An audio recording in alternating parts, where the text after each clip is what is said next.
Look at Apple. The stock's been having a rough time of late. It's down again today at 191. That's the score on Apple stock as of now.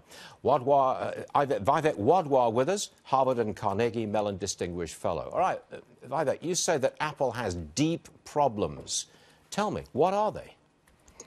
Stuart, there are two things. First of all, it's run out of tricks. I mean, the iPhone came out in 2007, about 12 years ago. Since then, they made it bigger to turn it into an iPad. They made it smaller to turn it into a watch. They keep playing with the form factor of the phone, but nothing new. We really haven't, we've got the earbuds, but really no breakthrough inventions.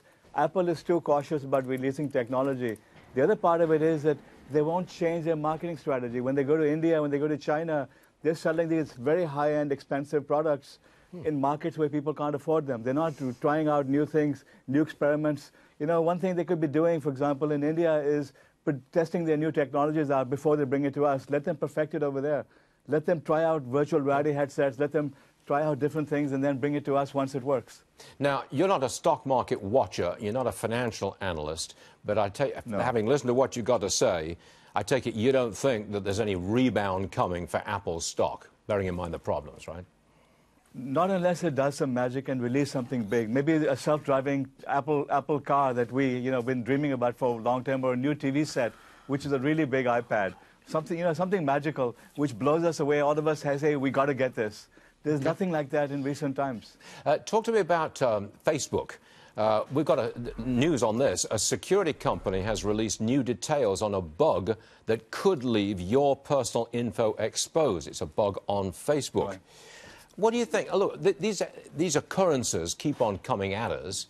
What do you think we should do with Facebook? I've stopped using Facebook, frankly. But, I still have an account, but I don't use it anymore because I don't trust Facebook at all. Zuckerberg believes that he owns our data. He's got a right to spy on us and learn everything he can about us. That would be, tolerable if he wasn't also so careless. He's allowed other companies to come in and take all the information he has and misuse it even worse. That's what happened with Cambridge Analytica. That's what's happened with a lot of the other leaks that are happening. Real fast, Vivek, given your druthers, if you could choose what to do with Facebook, what would you do with Facebook?